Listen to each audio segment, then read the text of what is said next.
Hey fellow patriots, welcome to Hope for Survival YouTube. I hope this finds you well. Your ice has melted. You're getting some warmer weather for the change, and hopefully you're not in the path of the coming heavy rains. I know some areas is predicting as much as 5 inches of rain. Along with the melted snow and ice, it could be messy, and probably some areas could get some flooding.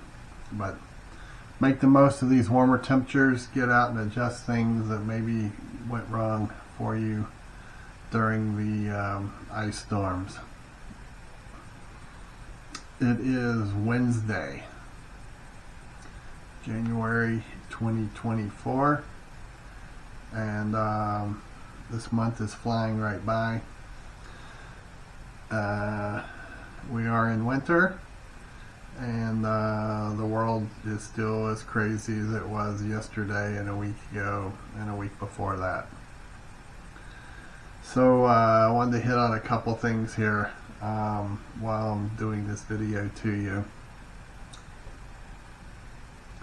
One is coming out of the ice and snowstorm from last week. Hopefully you have documented lessons learned, things that maybe worked for you, things that didn't work for you, observations of others that you might want to improve on. It is a great time to learn. So when an occurrence of this type happens in the future, maybe you can get through it easier and smoother. I had I'll share this with you. I had a patriot brother who is new to preparedness somewhat. Physically he's new. Mentally he has been aware for a while that he needed to take steps, and he is now committed to starting those steps. He notified me this morning with a positive attitude about it, but a lesson learned last week. He was in one of the areas with the heavy ice. He ran both of his automobiles for 30 minutes. The ice still remained on his window. He did not own an ice scraper. He was not familiar with the 1 is none, 2 is 1, and 3 is better formula. So after about 30 minutes of running his heater, the ice remained. He took one of his gloved hands and made a fist. So he had a padded fist, and he started tapping on the ice to break it loose. And little did he know, when he got in car 1 and car 2, he had cracks in his windshield. Big lesson learned, expensive lesson learned, but he did tell me that that was a $500 deductible paid to fix his windows, but the lesson learned was to build kits to get in his automobiles to begin with. So tough and painful way to learn the lesson, but kudos that you are now taking steps to remedy this in the future. So as I often do in the newsletter on our website on Fridays and in our Thursday Zoom sessions occasionally, I will do what would you do scenarios. And these are great tools, whether you do it with a roommate, your spouse, your children, a loved one, friends, neighbors, whoever, riding down the road. Hey, if this happened, how would you handle it, or how should we handle it? It's good to have these discussions to learn maybe what you think you would do, and identify where you're weak and identify deficiencies. But it's also creating a mindset of being proactive to stay outside the box and left of bang. It is a great mental exercise of doing different kinds of scenarios to help you and to help those around you. Well, the reason I'm telling you this is I often do these as well. And while I do them in the newsletter and I do them on Zoom, and often in training classes, kind of behind the scenes, I email and text a lot with patriots, and we do scenario drills back and forth. And I wanted to share one with you that occurred earlier in the week, and it was based off of the weather scenario last week with the freezing temperatures and the ice and the hazardous roads and so forth. The thought exercise for the day says you are 30 plus miles from your bug out location. There's ice, snow, and severe cold that hits, like what we experienced last week. Organizations such as those that protested during the previous administration go wild and stampede, maybe because someone from another administration is prompting and igniting the fire of getting them out protesting. So you have some food at your home and you have some food at your bug out location. You have rolling power outages, rolling blackouts, and the road department runs out of sand and resources. What do you do? And as the Patriot noted, in my experience, problems don't usually happen on a sunny day with fairy dust all around. That is a key point to be made. Okay? These things are not predictable. They don't knock on your door and tell you they're going to happen. You don't get a letter in the mail and tell you they're going to happen. They just happen. Okay? This goes back to the whole roughly 90%, 93% of American people are not prepared, and 7 to 10% are prepared. Okay? So, even if you're by chance called out away from your home and one of these scenarios happens, you want to retract and get back to your safe space where your resources are. But hopefully you're not out getting more resources when the event occurs because you're already prepared for it. So I responded back by saying, my thoughts are, if one has to wonder which way to go, they probably waited too long to go maybe. Not always, but likely. We are bugging out because we planned for it or because the heat is getting hot and forcing us out. And when I say heat, I'm talking about the flavor or temperament of the surrounding area around you. Plans are for threats and events, not for A, B, and C that happen, so let's just bug out. We are bugging out because our risk will, or our risk assessment, shows that we mitigate this threat by. So when you do your risk assessment and you determine where you have vulnerabilities and how you're going to mitigate them, that threat may be you live in suburbia to a large populated area, and history shows they've had riots and other type events where law enforcement blocks off roads, and it could include your neighborhood. You don't wait until they block off your road to beg to get out. You've got to have a trigger point, and that's based on your assessment. Okay? And when you engage your plan, that's with a P-L-A-N, plan. You also engage your communication plan. This is when you send out notifications, ever how you have them written, notifying those on your team that you are moving from point A to point B. They should know that point B is a bug out location. And you would then commence with your communication check-in times, your check-in points, and so forth. So the whole point of this is Not being reactionary to the events that are happening, but being reactionary because your planning has a cutoff point or a threshold that when this occurs, this is my action. In this case, my action would be I left my home and I went to my bug out location. But you need to wait it hard, because oftentimes staying put, you're going to be safer than if you try to bug out, and then you're in transit between point A and point B, and you may get caught either in the weather or in the man-made events. You see, governors, mayors, city officials, they issue these warnings out. Evacuate. Stay off the roads. Things of this nature, they issue them out in advance because statistically they're weighing out the odds of actions. Okay? Say for example, Florida. You have a hurricane coming in,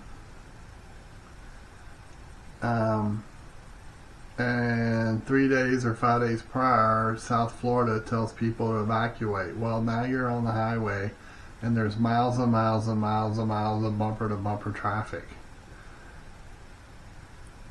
There are a percentage of those who are going to wait till the last minute, and then fear overwhelms them, and then they go get stuck in that traffic. So being 100 or 200 miles north and maybe getting a hotel or going to someone in the family's home, they're now stuck on the highway when this storm hits. Warnings of conditions are for a point. The ice storm last week, local authorities, states, highway departments warn people to stay off the roads. It's for a reason. If they're not able to treat conditions because of lack of equipment or severity of the storm, they're telling you that by going out there, you are at a higher risk to have an injury, wreck your car, or die. And people simply ignore them because it's kind of like speed limits. Speed limits are posted for everyone else except for the person driving the car, right? So it is wise to heed to these actions that are posted during natural occurring type events, ice storms and so forth. Another point I want to make is to the first article I wrote when starting Hope for Survival was when the 18-wheelers stopped rolling. I recently have heard several people complaining this week because the grocery store shelves are empty and the prices keep going up. When storms hit, specifically snow and ice storms, it is very difficult for suppliers to get trucks loaded and for trucks to get into these areas. Everything is digital now. Everything is swiped. It's automatically fed to a warehouse, and that's what they put on the trucks. So if I sell 100 loaves of bread every 3 days, then the odds are the next truck's going to have 100 loaves of bread. But when people hear there's a storm coming and they're not prepared, they binge shop. So instead of 100 loaves of bread lasting 3 days, they last 1 day, right? So now a high percentage of the community is not going to get the food items they want because the binge shoppers bought most of it. And typically the media and people want to say, oh, the preppers bought all the food. Well, actually, no. The preppers should already have their food, and they're living off of their own internal store to avoid being out in public for safety reasons and on many accounts. And they don't have to be out there unless they choose to do so. The whole point is, this is how, when during natural events like this, or even some man-made events, people who are putting their faith and trust in stores being stocked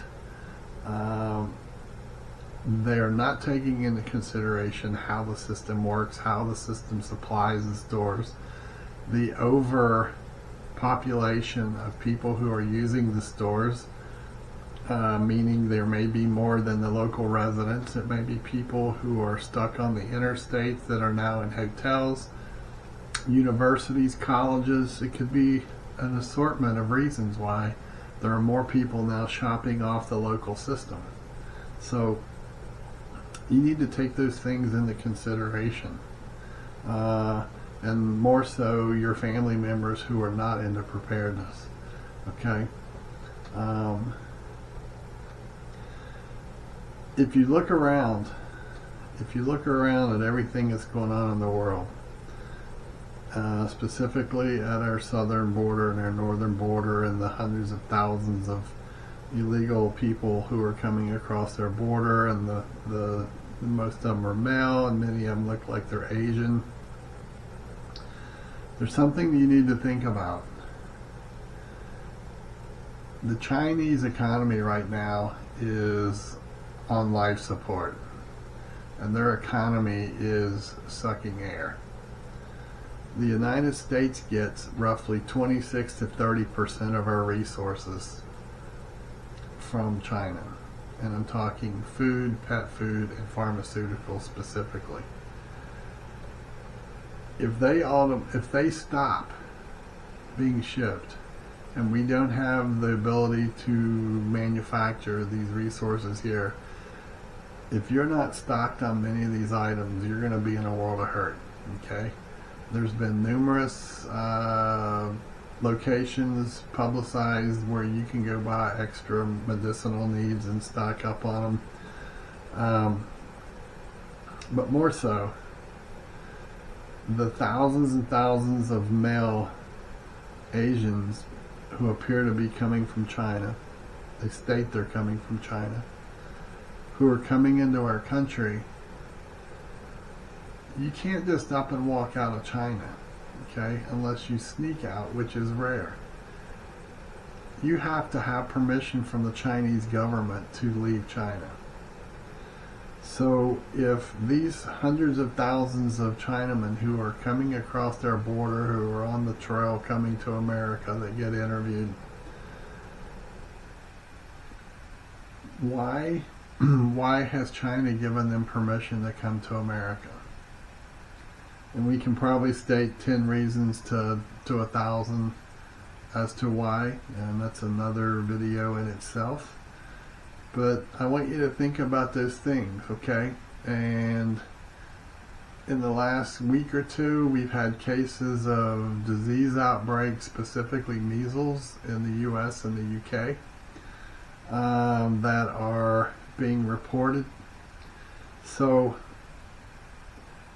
these are not just individuals that are crossing our border. They're individuals who are crossing our border that are going to impact our economy. They're going to impact our food availability.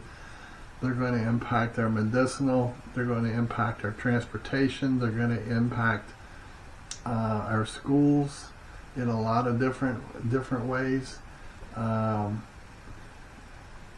We're basically being bombarded with additional human lives that are disregarding the total reason they're here, but they're going to be totally taxing an already weak system that the American tax-paying, hard-working people are dependent upon.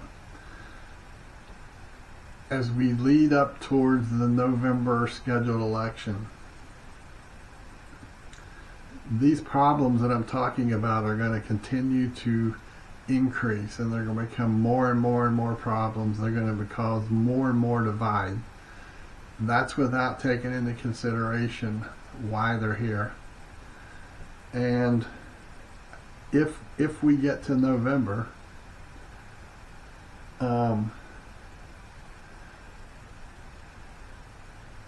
Party A is the reason they're here, who are letting them in. Okay? The people who support Party A are going to go to the streets and do everything they can to prevent Party B from getting back in office again. if Party B is denied a chance to be on the ballot, there's going to be revolt in this country, and I do believe if Party B is elected, you're going to see a total revolt from Party A. My point is, there is no winning solution here. So I would encourage you to stay to the grindstone and keep focusing on getting yourself prepared. All right? There's way too many people who are focused on things that are not priorities. They're not focusing on their 5-mile radius area around them and their community. Many of them are doing good things, but they are losing that focus because where it's going to happen and where it's going to be painful is in and around your neighborhood and in and around your town. This is where you're going to feel the brunt. Imagine the folks who went in the store last week because they're not prepared and they have 5 children or 3 children or 4 children, and they went in the store and there was no milk, there was no bread, there's no cereal, the things that their kids eat. They already had a problem last week. Think of how many people around us all over America are going to continue having these problems as we move forward to November.